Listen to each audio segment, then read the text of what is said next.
يعني بالنسبة لك أنت أهم مشهد أو أجمل مشهد مثلتيه في دروب المرجلة؟ في 3 4 مشاهد كده يعني كانت مركبة. بعض الطاقم هذيك وقت الأداء حق المشهد، الطاقم بكى جدا جدا. مشهد الطلاق، والمشهد لما جاءت تطلب العفو بعد ما اكتشف انها هي الملثم اللي كان ناوي يضرب عليه الرصاص، انت تشتي تموتينا.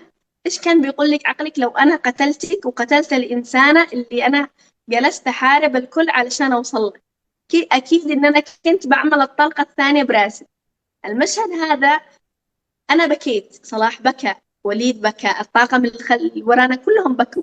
يعني كان أغلب المشاهد اللي كانت الحزن اللي بيني أنا وشاهين، ومشهد الطلاق كمان لما عند النار، كانت مشاهد حقيقية 100%. حقيقية، من الحزن، من المشاعر، من البكاء، من الحزن هذا. كان لدرجة إن أنا بنخرج من المشهد، ما بنخرج من الحالة حق المشهد أنا وصلاح إلا بعد فترة شوية.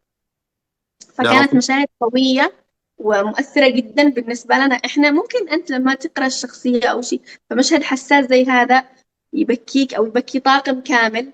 هذا شيء حلو، إنجاز حلو إن أنت وصلت في الجزء الثالث لمرحلة كبيرة، مرحلة تحسسك إنه كل شيء يهون.